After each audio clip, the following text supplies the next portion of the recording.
మేము తెలంగాణకు 1 కోటి ఎకరాల నీళ్లు ఇవ్వాలనుకుంటే మీరందరూ ప్రతిపక్షాలు అడ్డం పడుతున్నారని, భూసేకరణను అడ్డుకుంటున్నారని ముఖ్యమంత్రి గారు మా మీద ఆరోపణలు చేస్తుండు.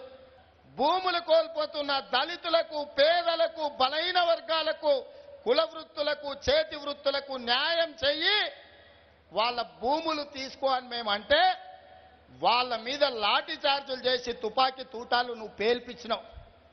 అందుకే మేము ఆనాడు మల్లన్న సాగర్లో అక్రమంగా 14 ఊర్లను నువ్వు ముంచుతా అంటే, వాళ్ళ భూములు గుంజుకుంటా అంటే, ఆ కుల వృత్తులు, చేతి వృత్తుల వాళ్ళు భూములు కోల్పోతున్న దళిత బిడ్డల కోసం తెలుగుదేశం పార్టీ గలం విప్పింది.